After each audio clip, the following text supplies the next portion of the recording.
selama perjalanan itu dari base camp ke pos 3 itu benar-benar ditimpa hujan deras.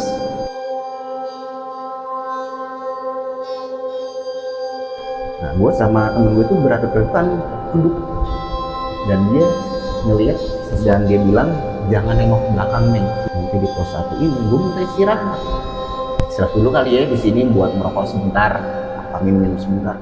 Si perempuan bilang jangan di sini Neng, jangan di sini. Emang kenapa lagi? Ini rumahnya dia.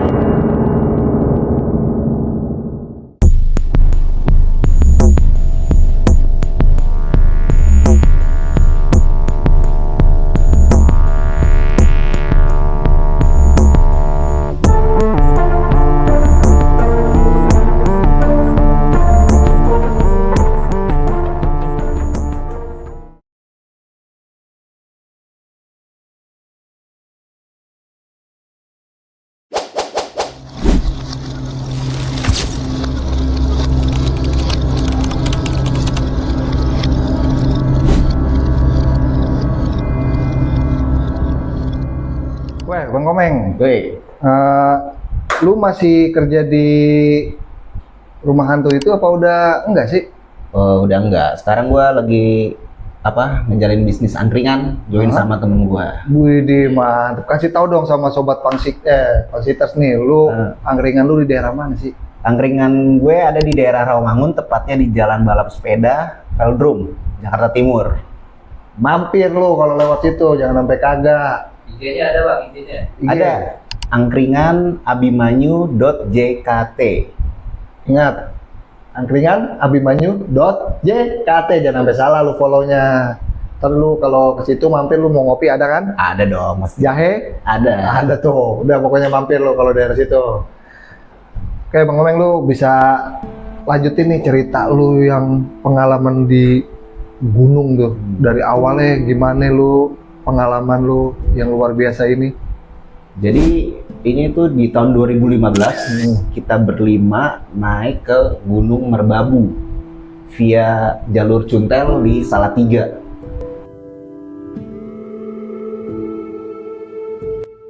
Tepatnya di bulan, kalau nggak salah bulan penghujan lah, Oktober atau November gitu.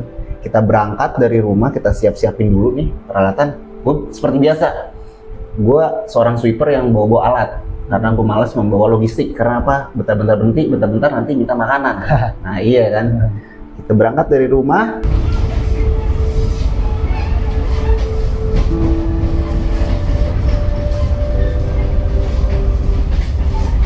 menuju ke Semarang waktu itu. Di Semarang, turun ke Semarang Tawang. Kita dari Semarang Tawang, kita berangkat lagi naik taksi, bukan taksi online ya, tapi taksi yang berbentuk taksi, tapi beneran pakai mobil sedan gitu sih. Kita berangkat berlima, itu nyampe base camp sekitar jam siang. Kita nyampe base camp Cuntel, tepatnya di Salatiga, Jawa Tengah. Terus dari situ kita berangkat pendakian itu dimulai dari sore jam 3, sekitar jam 3 kita mulai naik. Nah, di tengah jalan kita dikasih hujan deras banget. Jadi tuh selama perjalanan itu dari base camp ke pos 3 itu benar-benar ditimpa hujan deras. Sampai kita nggak dikasih waktu buat bangun tenda. Iya, bangun tenda atau bikin bivak itu kita nggak sempat. Karena benar-benar jalur itu kecil, terus udah gitu nanjak terus. Nah, di awal pendakian itu kita sama sekali nggak mikir ke arah mistisnya ya, karena kita emang mau naik dengan niat baik.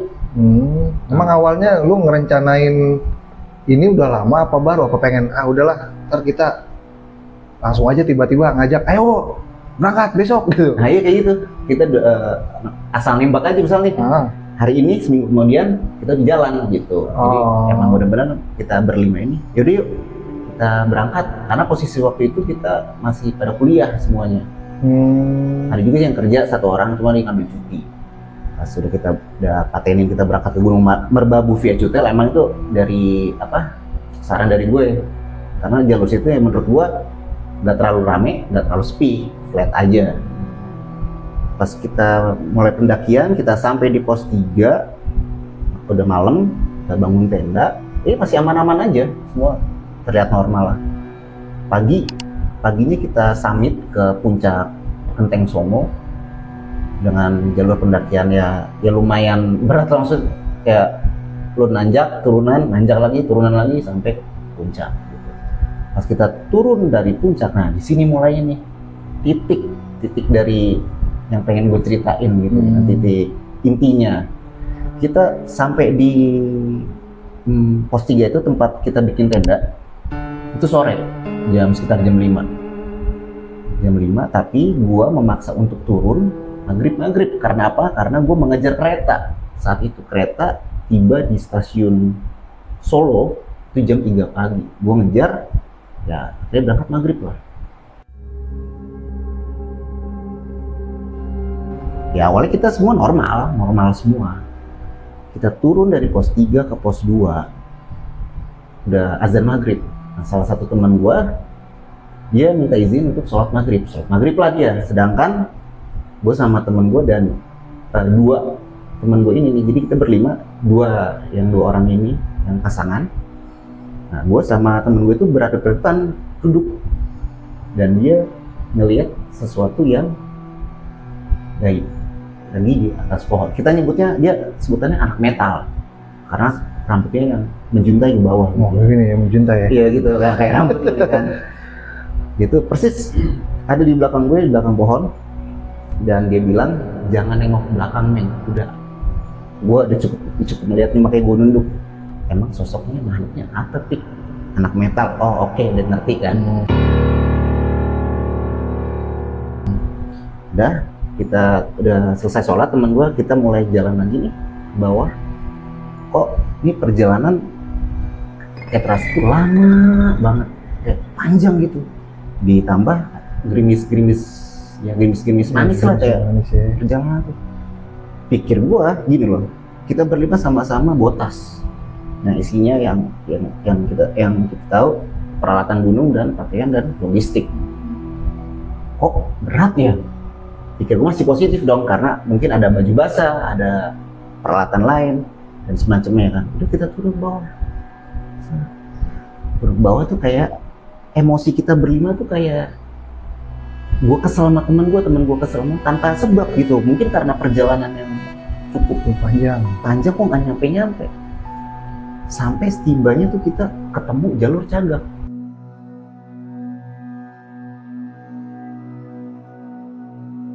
Ya aku berdua gini kan, loh kok perasaan pas kita naik gue nggak ketemu di jalur. Oh tapi pas lu naik itu emang sama sekali nggak ada cerita kejadian aneh atau apa? Sampai di atas nggak ada yang aneh, tapi pas turun. Pas turunnya itu poin pentingnya ya kan, suruh gua kok ada jalur Cagak begini. Masih kita pas naik gak ketemu ya, maksudnya gua ada kompromi sama tim. Iya men, kok kita nggak ketemu ya? Kita merenung dong ibaratnya. Nyasar apa enggak gitu? Apa kita ada di dimensi lain? Dengan kata lain, apa iya gue di dimensinya mereka gitu kan? Jangan sampai ya Allah. Maksudnya kayak gue tuh niatnya baik nih, gunung nggak yang macem-macem. Yaudah gini aja, kita orientasi jalur aja. Gue ke kiri, lo ke kanan. Tanda-tandanya adalah kayak sampah-sampah kecil aja tuh kan, suka-suka. Ya namanya Indonesia kan, kadang ada sampah permen, ada sampah putung rokok, ya kan.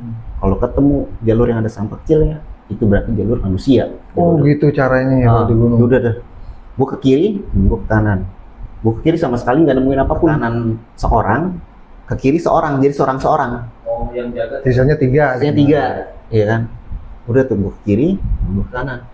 Terus ya udah kan, temen gue ngelapor, "Oi, ini jalur ini bener nih, ada apa namanya, bekasan sampah orang lewat." Oh yaudah, gue balik lagi dong dari jalur itu, balik lagi. Udah, kita turun lagi, semakin jalur lama banget sih.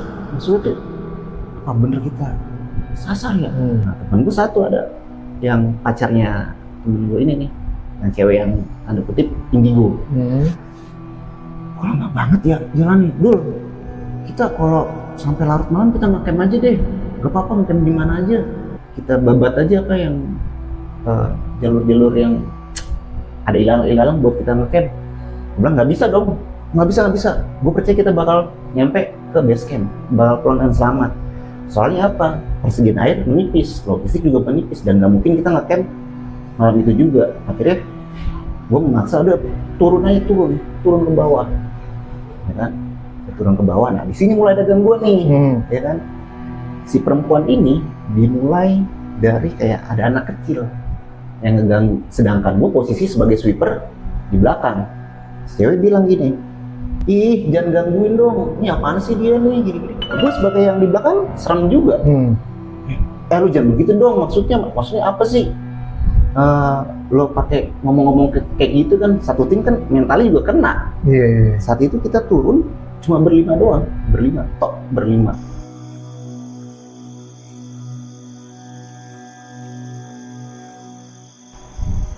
Udah gitu semakin sini si perempuannya itu digangguin juga sama makhluk halus sekitar. Jadi seakan-akan dia risih gitu.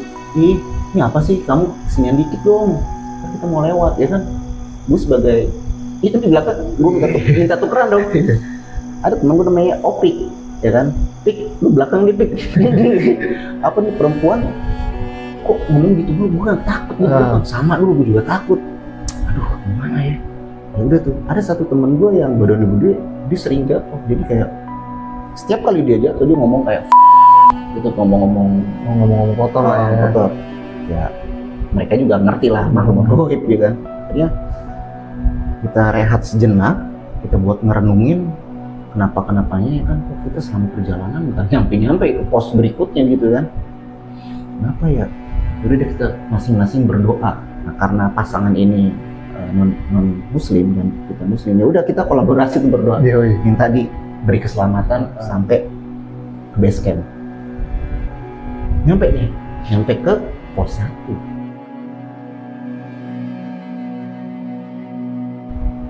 Nyampe di pos 1 ini gue minta istirahat kayak istirahat dulu kali ya di sini buat merokok sebentar, minum sebentar. Si perempuan bilang, jangan di sini Meng, jangan di sini. Emang kenapa lagi? Ini rumahnya dia, nggak jadi istirahat dong. Maksudnya kayak nggak usah bilang begitu. Ya kan kita orang awam. Tapi jadinya lu paham tuh kenapa dia ngelarang nggak boleh di situ. Iya, nggak boleh di situ, di pos 1. Jadi tengahnya jalur, samping kanan kiri itu kayak ada lahan gitu. Gue duduk jangan di situ. Maksudnya ini rumahnya dia. Maksudnya rumahnya gimana ya kan?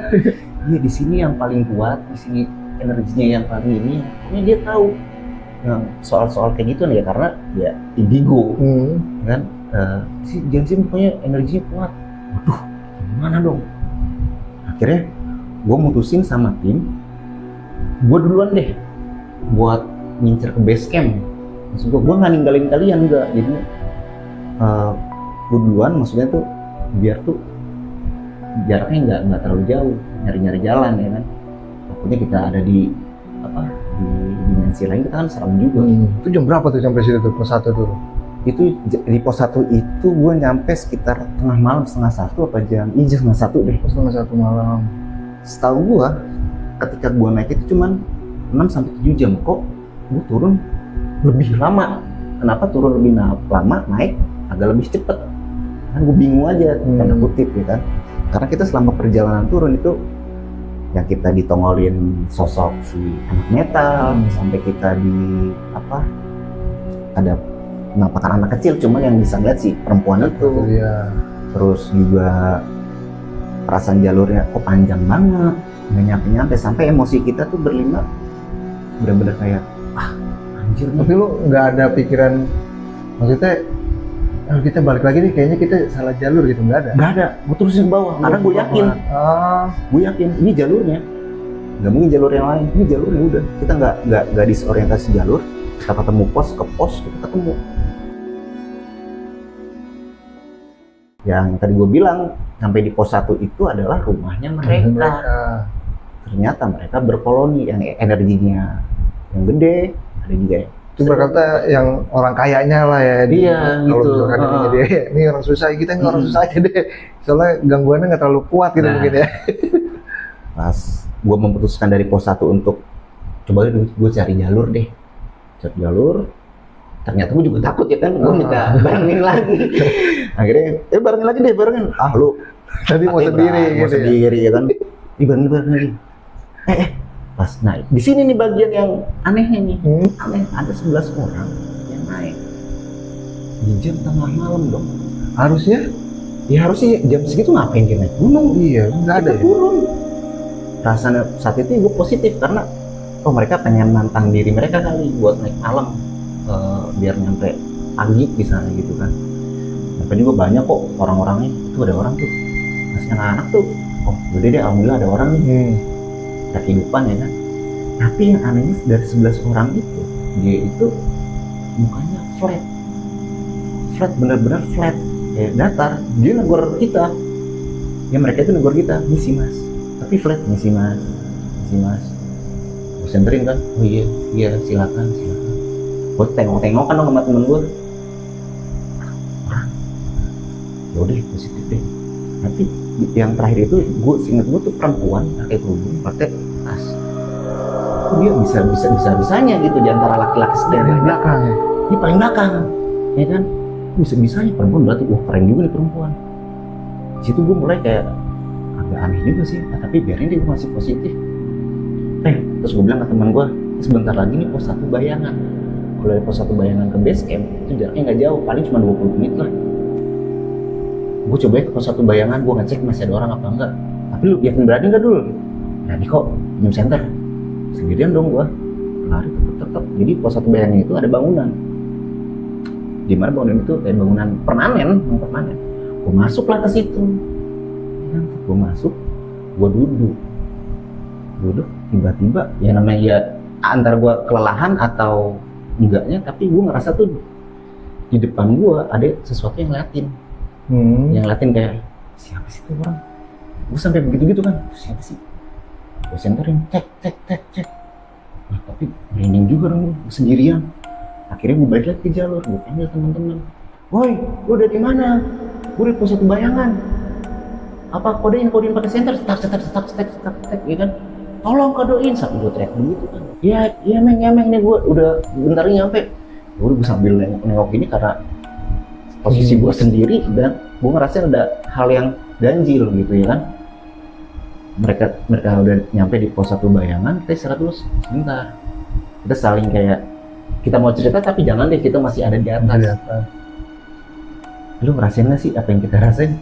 Iya sih, tapi jangan cerita dulu ya. Ya udah maksudnya saling nguatin satu sama lain. Akhirnya kita turun sampai ke base camp. Kita nanya ke siapa menjaga base camp itu ya, Mas, saya mau nanya, ini ada nggak pendakian naik tengah malam tadi? Tengah malam mas? Nggak ada. Mungkin ilegal kali mas? Nggak juga. Kalau ilegal pasti ketahuan. Jadi nggak ada. Terakhir naik pendaki itu jam berapa? Jam 4 sore. Waduh.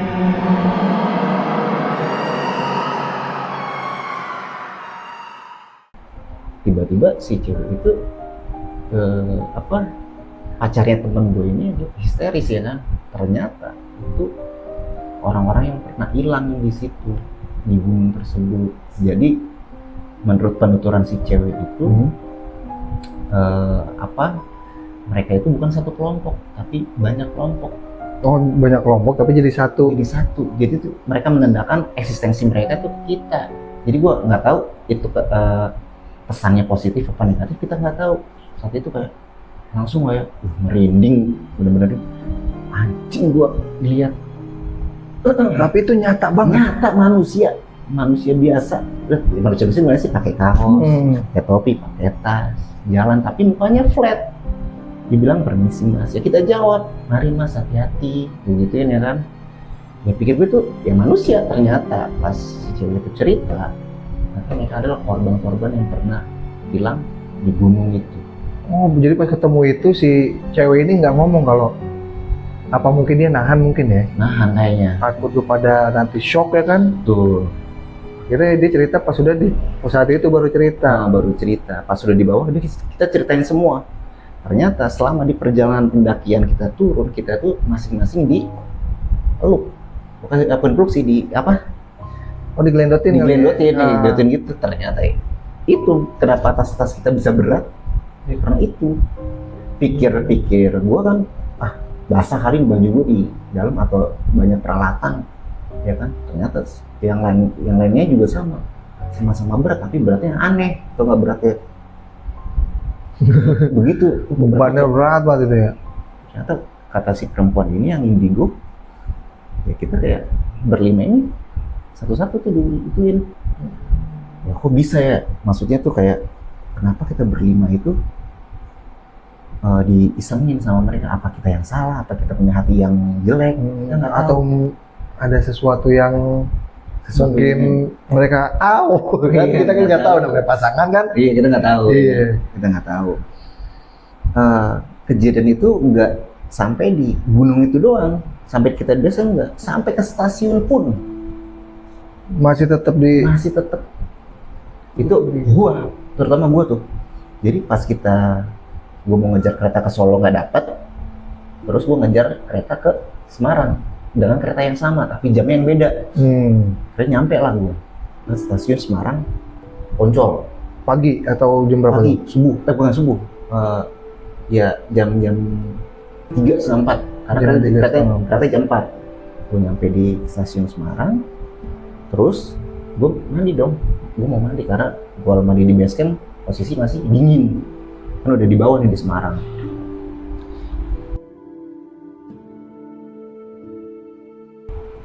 Gue mandi, ada bapak-bapak di depan gue.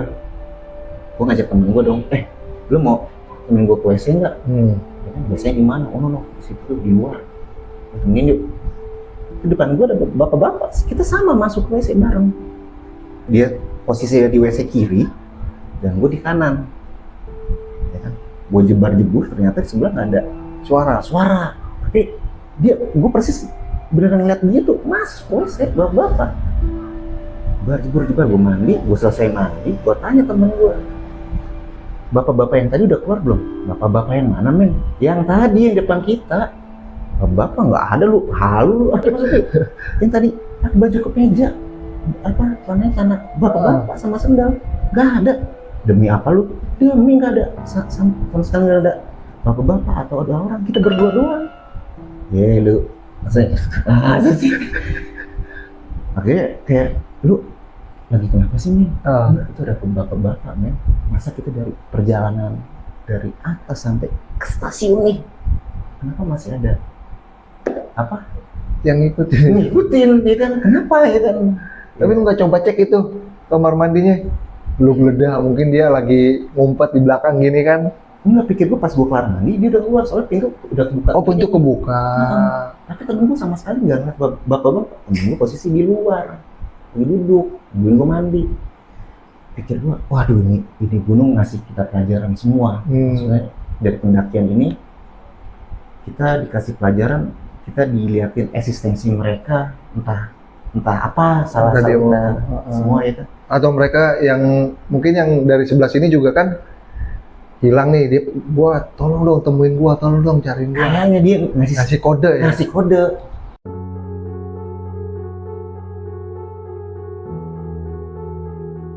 Tapi ya dari 11 orang itu, ya udah flat aja seakan-akan minggu lo ada. Tapi kan kita nggak menelusuri secara detail ke base camp ya, maksudnya kayak gue harus nanya-nanya, bener nggak ada yang pendaki hilang begini, bener nggak? Kita nggak nanya kayak gitu karena kita masih shock dengan perjalanan turun tuh yang benar-benar super capek itu. Dengan yang waktu kita tempuh itu, gue turun dari base camp dari pos 3 itu 5:30 sore, nyampe itu jam 1, kan lama. Seharusnya kan kalau kita perjalanan turun itu normalnya berapa? Setengah waktu. Maksud setengah waktu itu misalnya kita naik 7 jam, kita naik turun bisa 4 atau 3,5 jam. Karena kan turun. Kita bisa lari. Ini keadaan yang benar-benar menurut gue nggak di luar akal gitu. Nggak logis ya? Nggak logis. Kita ketemu 11 pendaki yang aneh, maksudnya terus ketemu ya sosok kunti, terus ketemu sosok digangguin anak kecil, terus ketemu jalur yang cagak padahal itu jalur yang nggak ada. Ya kan, seakan-akan itu kita benar-benar dikasih pelajaran berharga gitu dari alam. Baru kali ini kita diganggu dengan hal-hal kayak gitu. Baru kali itu. Terus aduh, jadi kayak sumber pelajaran aja. Kita tuh naik gunung benar-benar bawa hati yang ya baik lah, positif, jangan yang neko-neko maksudnya gitu. Ya kalau ya sama aja kita kayak kita masuk rumah orang lain, ya kan, kalau lo tiba-tiba ngambil kok songong sih, nggak diizin-izinnya, ya kita juga nggak tahu. Gue sebagai kita berlima tuh, ya gue nggak tahu. Soalnya yang gue rasain itu pure kita naik gunung udah, dan turun dengan selamat. Sampai di stasiun udah gitu udah nggak ada kejadian lagi tuh sampai di rumah. Nggak ada kejadian. Pas kita di kereta pun kita mikir semua berlima. Kita berlima tuh diem-dieman. Kok bisa ya? Kita bisa nemuin hal-hal yang seperti ini loh, nggak logis. Maksudnya nggak logis. Ya kayak gitulah, eksistensi mereka tuh kayak bener-bener adanya. Jadi ya emang kita harus mempercayai hal-hal yang gaib. Oke pemirsa, itu tadi cerita dari itu tadi cerita dari Nandani Komeng, narasumber kita yang luar biasa ini. Ternyata dia selain penjaga rumah hantu, ya, dia juga anak gunung. Tapi dari sekian banyak gunung yang udah pernah dia naikin, baru itu kejadiannya di Gunung Merbabu ya. Yang lainnya enggak ya? Yang lainnya aman. Dan itu dia ceritain khusus buat para Pangsitters di sini. Oke, terima kasih buat kalian yang udah menonton channel ini sampai habis. Semoga berkah selalu, sehat selalu. Assalamualaikum warahmatullahi wabarakatuh. Salam olahraga.